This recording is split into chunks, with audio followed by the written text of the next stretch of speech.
Next case we're going to hear is the EEOC versus Womble, Carlyle, and Ms. Starr. We'll hear from you.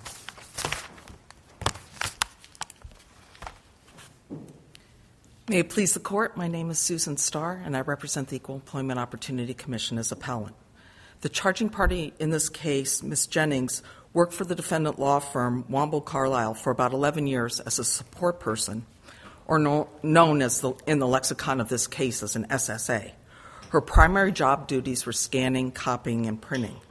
In 2008, as a result of complications from breast cancer surgery, Jennings' lifting became impaired.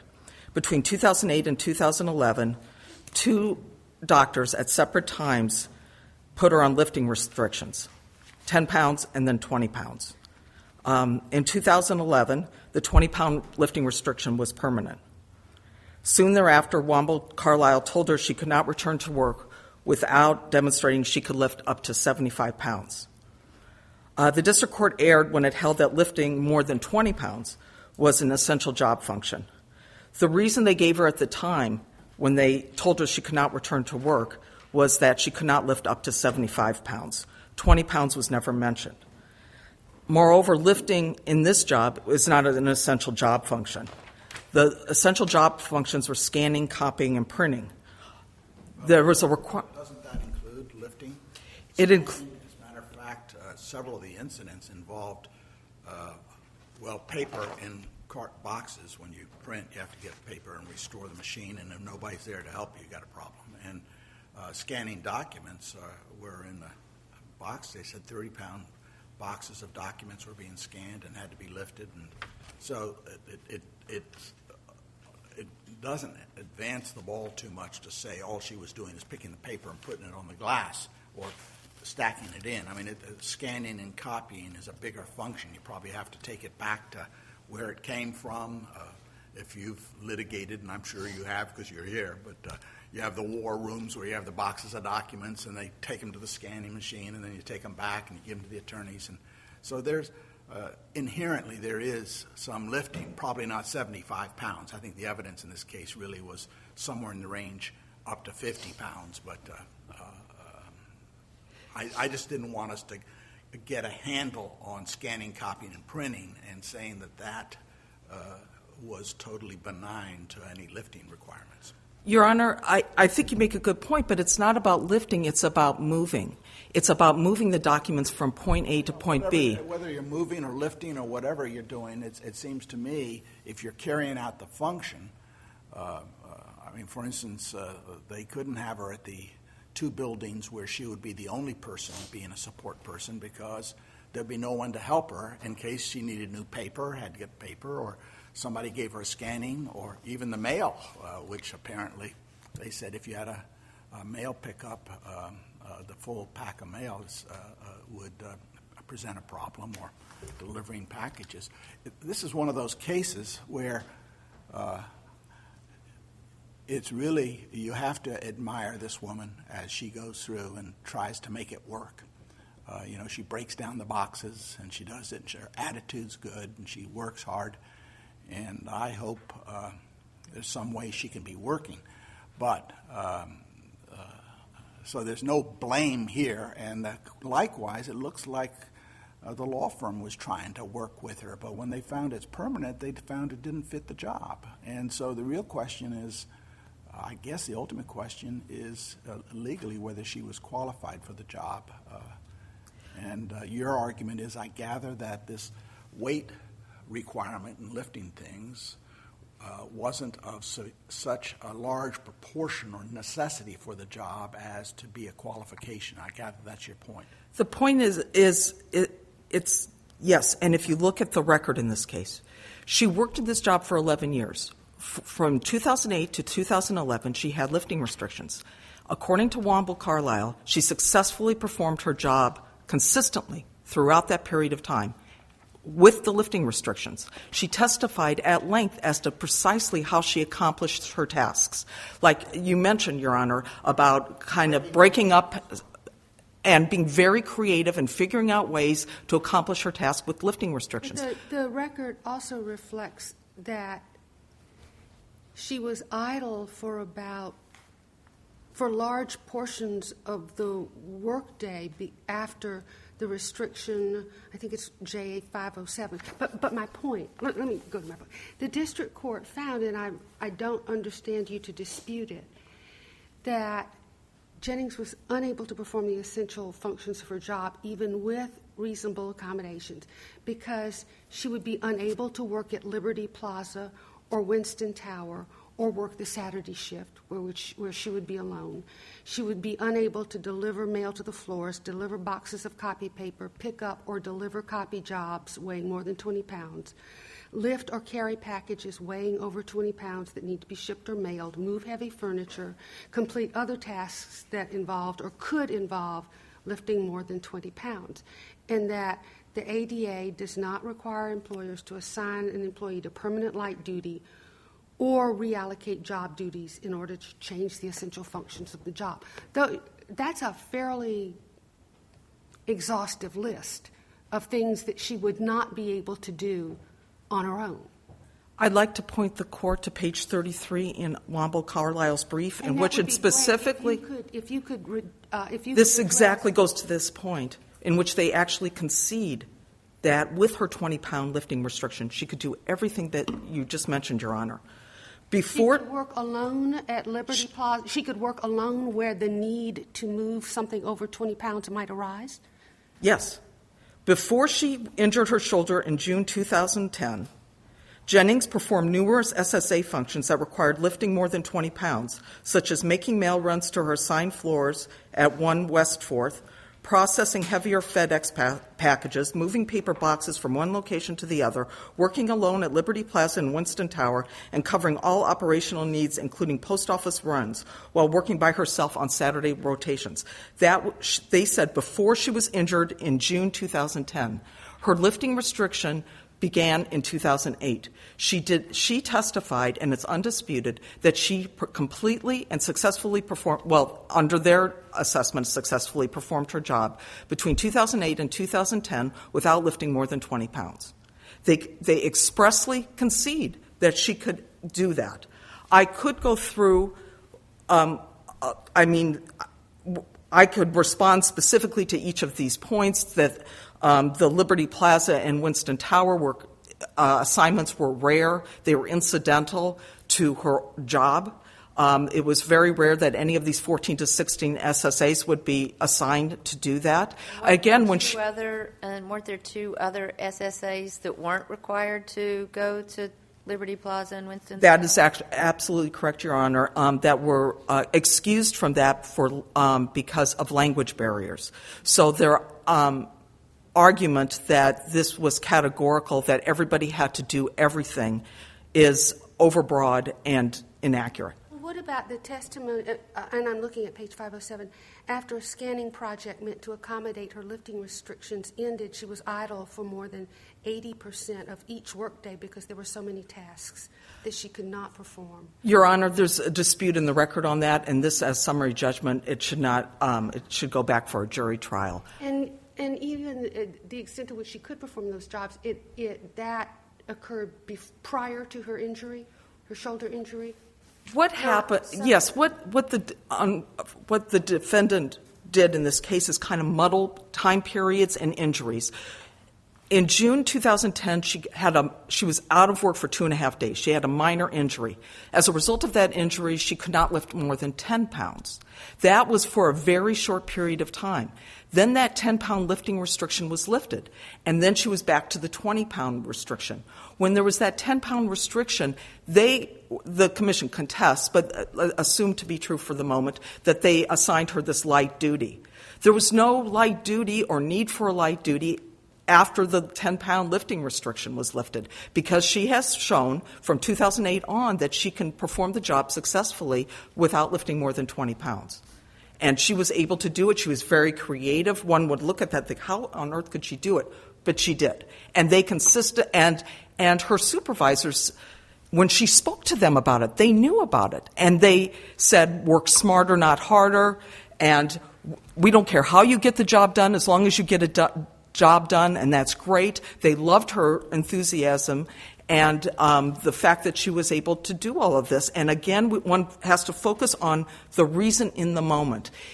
They did not say when they told her she could not return to work, you can't return to work because we don't know whether you could work at Liberty Plaza. We don't know whether or not you can go to the post office. We don't know whether or not you could work alone. All they said was a mantra. Look at this job description. You have to show that you can lift up to 75 pounds or you can't return to work. She said, well, wait, I can. Look at all the ways that I accommodate myself. This is how I get this job done. You have to lift up to 75 pounds. They were completely unresponsive. They stonewalled her. And they had an obligation to at least engage in an interactive process of reasonable accommodation. No. I mean, I think there are some parts in your brief where it seems to me that you kind of muddle the burdens of proof. For example, you discussed reasonable accommodation in your opening brief, almost in a manner suggesting that the employer has a burden of proving that no reasonable accommodation existed, which is not entirely correct. She has to show her threshold. Doesn't she have to show that she is capable of performing the essential functions of the job? She has to put them on notice that she has problems lifting. They're the ones that called the meeting, and they asked her, update your lifting restrictions. They were very well aware of her lifting restrictions. And then in that meeting... Well, I think there was an issue as to whether it was temporary and she was recovering. And when she got the final doctor's report that put the 20 pounds on permanently, it seemed to me at that point they have to make an evaluation as to whether she's qualified to do the job. And they concluded that she's not. And your argument is, I guess, that she... But it's speculation, Your Honor. She was successfully performing the job. And they were speculating, and it was supposition that because with this restriction, even though she had successfully performed the job, all of a sudden she's not. And that kind of... She can't. And that kind of prejudging is exactly why the ADA was enacted, to prohibit. But what about the accommodation, given the fact that the pool of SSAs was dramatically reduced, and I don't remember where in time, and perhaps you do. 2008. Oh, I'm sorry. Finish my sentence. I apologize. Where in the relevant time frame that there were other SSAs who were not assigned to Winston and Liberty, that there were fewer SSAs to be able to support one another and to assist each other as needed? Your Honor, that staff reduction occurred in 2008 at the same time as her breast cancer surgery, so it's not terrible. I'm sorry, that wasn't exactly my point. My point is, in terms of the rotation to Liberty Tower, the Saturday shift, the Liberty Plaza, Winston Tower, the Saturday shift, yes, and other heavy-duty work assignments that could be moved around to other people but not to her. They were moved around to her as much as anyone else between 2008 and 2011, which was the time that they had the reduced staff. Okay. And that was not the reason they gave her when they terminated her, or they told her she couldn't return to work. Okay, but if you could just respond to me directly, regardless of what they said. I'm not answering your question, so could you ask me again, because I want to make sure I... What I'm trying to do is just put this in the context of the smaller pool of SSAs, okay, and her ability to do a variety of functions, including going to Liberty Plaza, including working the Saturday shift, et cetera. I guess what I'm saying is the relevant period of time and the entire time we're really focusing on in this case is 2008 and 2011. During that period of time, there wasn't a reduction. It was before her breast cancer surgery that it was reduced to 14 to 16 SSAs. We're not. I'm sorry. I know. Thank you. I appreciate it. I'm sorry. It's just that they keep emphasizing this reduction of staff, and it's. That was a part of my question. So it was. We're not. I'm sorry. We're really just. Not yeah. Because it's not. It's not relevant because. Well, it may not be relevant to you, perhaps, but it is to me. And I apologize. I didn't mean that. Didn't sound right. I apologize for that. What I meant was that the focus of time here is 2008 to 2011, and from her breast cancer surgery onward is really the focus. Prior to her breast cancer surgery, they had the staff reduction. And then from that point on, and in terms of the rotations, she was rotating just like anyone else was rotating. I don't know, according to the record, whether or not that was more or less than prior to 2008. Thank you. Okay, Ms. Starr, thank you. Took me a Ms. while. Strickland? Sorry.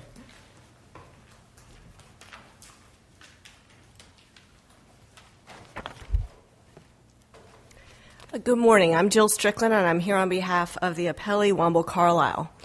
I'd like to start by just clarifying any confusion that might exist about Ms. Jennings' ability to perform her job without having to lift over 20 pounds and what she in fact did. Okay, and while you're doing that, if you could address this 20-pound, 75-pound differential, because that's a big gap. Yes, Your Honor. I'll start by doing that. Ms. Jennings' lifting restrictions, at best, the most that she could lift when she was given the permanent restriction at the time in February 2011, at the time she was placed on a medical leave of absence, was 20 pounds.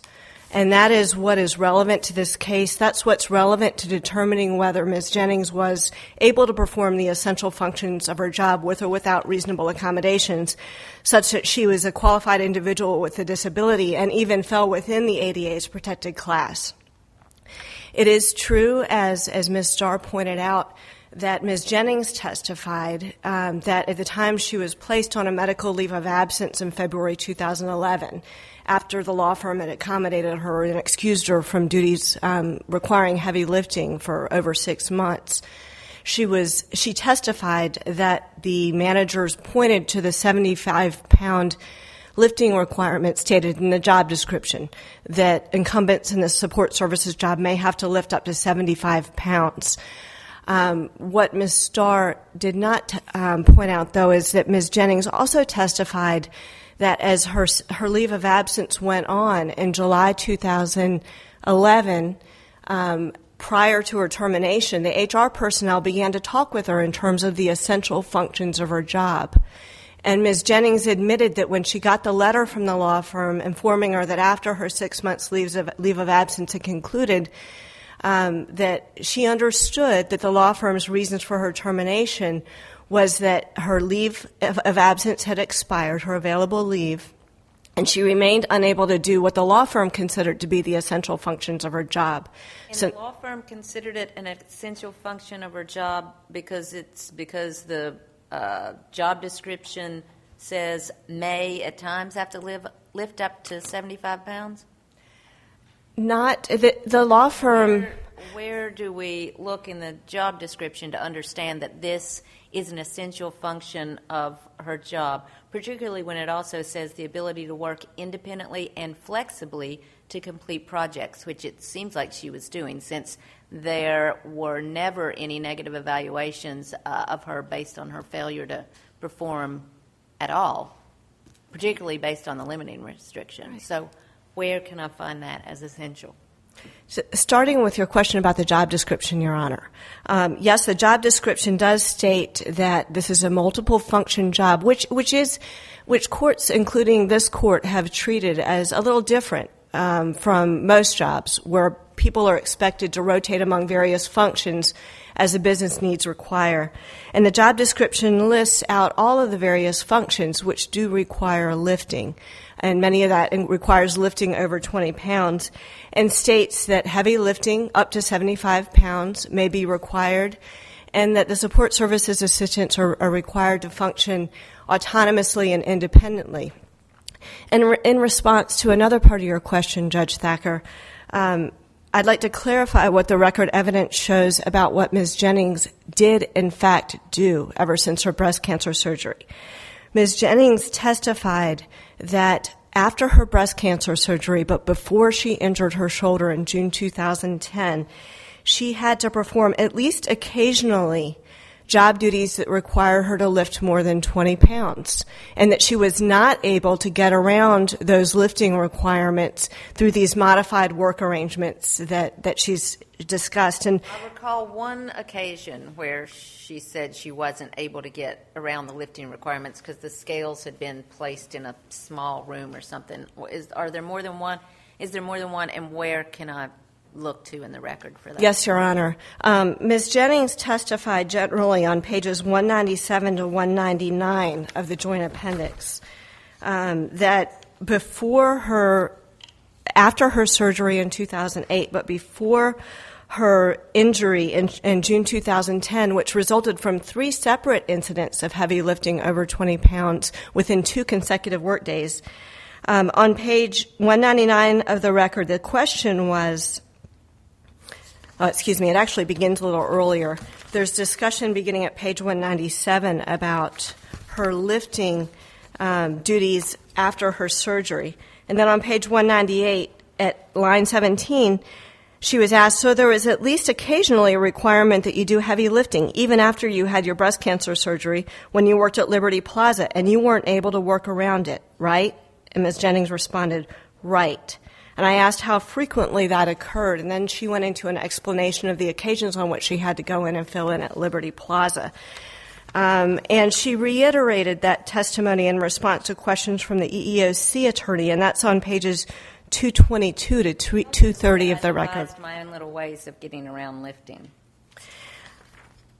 She said that first in response to my question. She said I devised ways of getting around lifting, and then as I continued to ask her questions in the deposition, she admitted there was at least occasionally a requirement that she do heavy lifting, more than 20 pounds, even after she had the surgery, and she was not able to get around it. I see that. That's where it talks about the scale being in the room. I remember that one. That's the only. Yeah, and Judge Thacker, that was. You were giving me another site, though. The other site was to pages 222 to 230 of the record, and that's where the EEOC attorney asked on cross-examination whether she had testified that after her surgery in 2008, she was still required to engage in heavy lifting and wasn't able to get around it with her modified work methods. And she testified, yes, I did testify to that earlier. And he said, was that rarely when that occurred? And she said, that was rarely. The majority of the time I was able to get my job done. And I'm paraphrasing because I don't have that actual page directly in front of me. At the time, this... What was the work schedule that she was on for the 6 months, let's see, after her medical, was it after her medical leave expired? You were describing a period of 6 months when she was given assignments that addressed her physical limitations. Your Honor, if I may, I'd like to clarify the time frame, and I'll start by answering your question. She was, after these injuries in June 2010... And the injuries were because of lifting. Yes, 3 separate incidents in 2 consecutive days due to lifting, and I'll describe those in a moment because they're important. But after that June 2010 series of incidents resulting in a shoulder injury, Ms. Jennings mentioned in her contemporaneous injury report that she experienced pain and soreness in her shoulder when she had to lift continuously, and that's quoting her, heavy items like she did at work. And she discussed how just the previous week before her injury, she had been at her doctor explaining how she had this pain and soreness in her shoulder after doing heavy lifting, always after doing heavy lifting at work. After that, the company at that point didn't have any record of ongoing lifting restrictions, so they asked Ms. Jennings to go to her doctor and bring information in about any lifting restrictions she might have. And that's when she brought in a renewed 10-pound lifting restriction. And the company analyzed, the law firm analyzed which functions she could still do, which functions she could not do. And they allowed her to work from June 2010 until January 2011 for more than 6 months in an extremely limited capacity. And is that the period when it's described that on page 507 when there was a discussion about the amount of time she was she was idle because the functions that had been produced, the scanning, et cetera, to speak to the lifting issue? Yes, Your Honor. had been completed? Yes, Your Honor. In that time frame between June 2010 and January 2011, Ms. Jennings conceded, and this is not a question of the district judge failing to see the evidence in the light most favorable to the EEOC. Ms. Jennings conceded she was no longer obligated to work alone at Winston Tower or Liberty Plaza. She no longer had done the floor mail runs as she had been trained to do the month previously. She no longer worked the Saturday rotation, which would require her to work alone and to do mail runs to the post office and handle any lifting by herself. Other people actually went throughout the law firm building and retrieved the documents needed for the copying and scanning jobs, brought them to her, and then redelivered them when they were done. So her job duties, as she described them, she spent a third of her time working on an internal, low-priority scanning project involving the firm's personnel files that she was instructed to do only when she didn't have anything else to do. In her words, in her spare time. She was also given other light duties that didn't require lifting over at that time her 10-pound limit, and she and other low priority duties that could be set aside for her to do that weren't deadline driven, because this is a law firm. Ms. Jennings admitted that she was under deadline pressure on a daily basis before her work duties were curtailed. Ms. Jennings testified that this scanning job, which took a third of her work time, and it ended in either December of 2010 or January 2011, according to the record. And at the time that internal scanning job ended, there was nothing else to fill that full third of her work time that she spent on that low priority task. And that was when the law firm personnel called Ms. Jennings into the office and said, please see if there's an update to your lifting restrictions.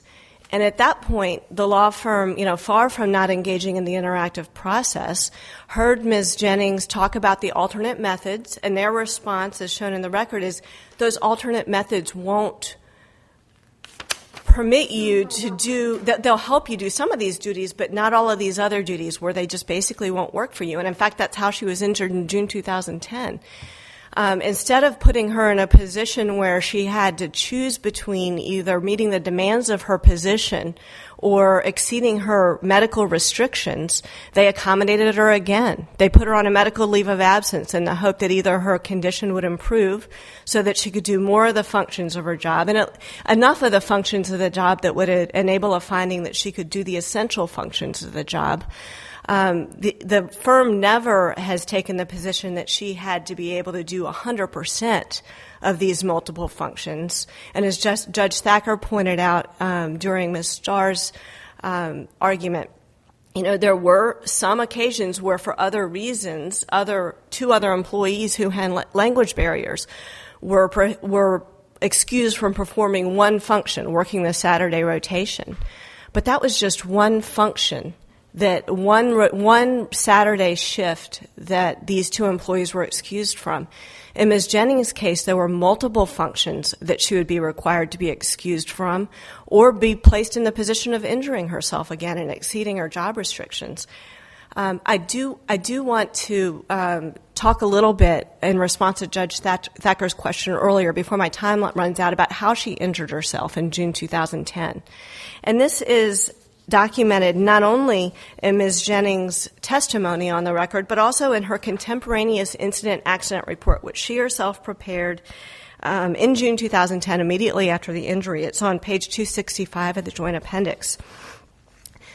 On one day, working in Liberty Plaza, Ms. Jennings testified that she had to move 14 FedEx boxes, which ranged in weight between 32 and 38 pounds. She said she knew exactly how much they weighed because she weighed them before sending them out.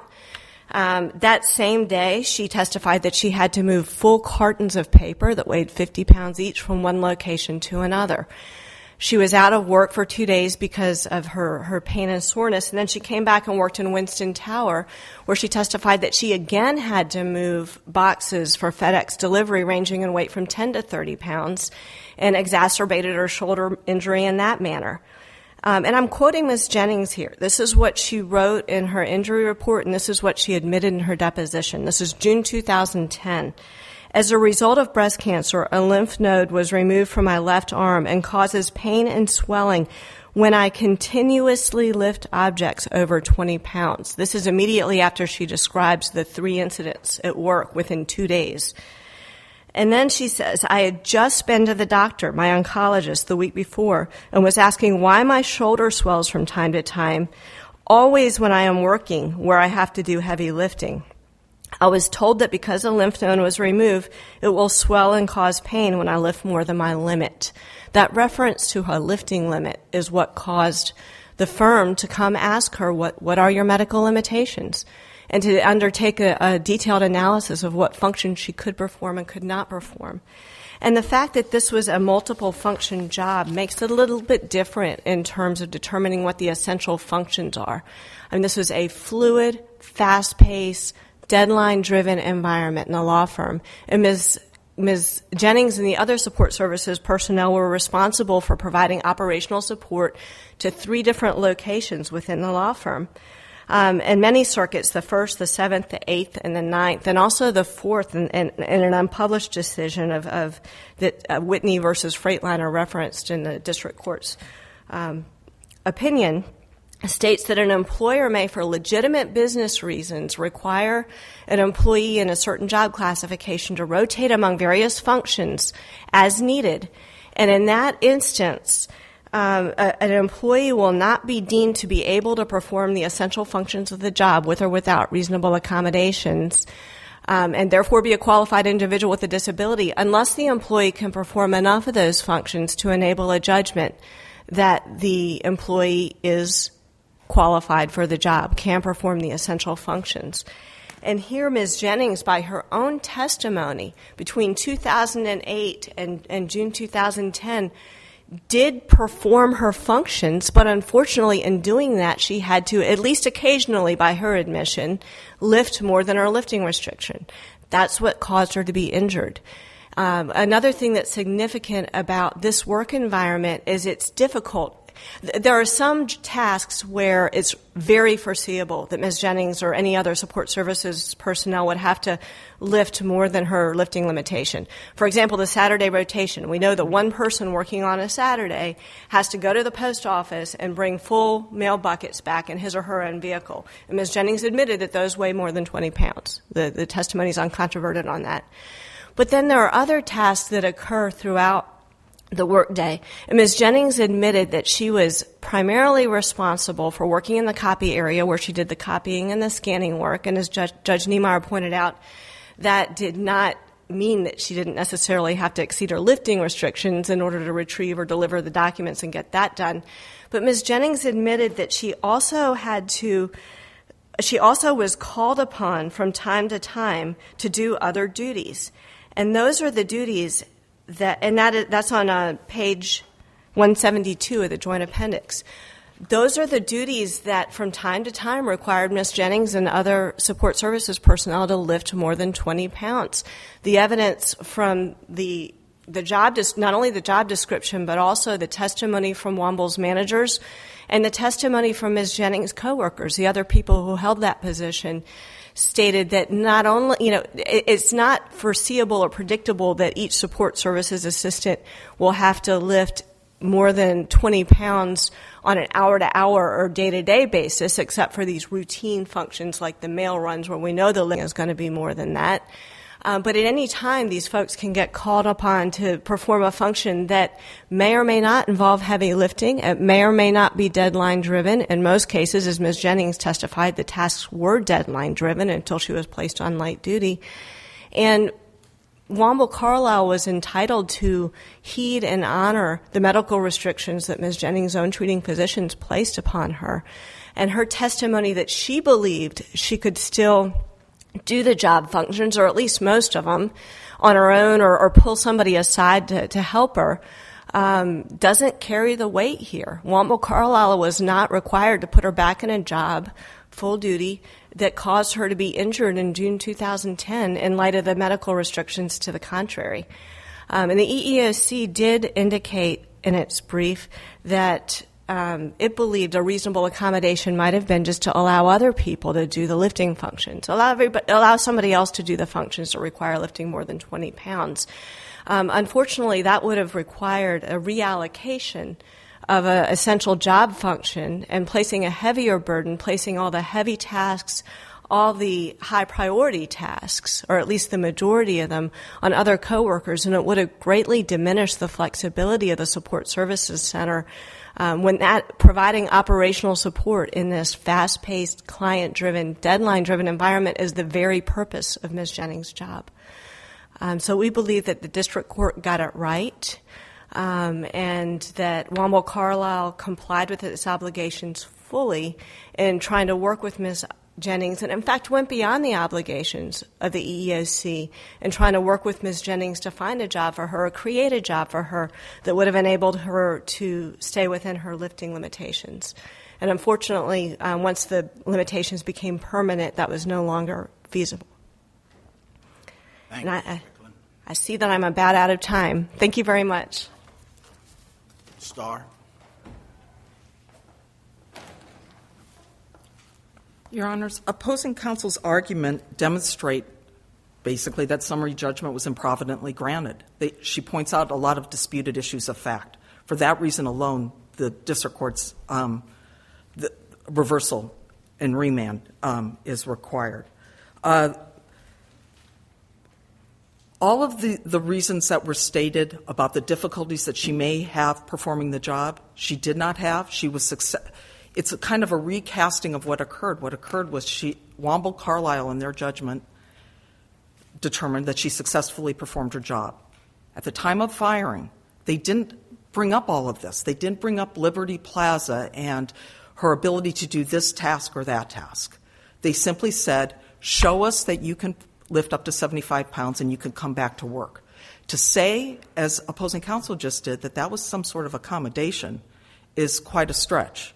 To say that you can't return to work unless you can show you have 75 pounds, and here, we'll give you some medical leave, and even though we know that this lifting restriction is permanent, somehow get healed and show that you can lift up to 75 pounds. Not one SSA who testified that they had to lift that much.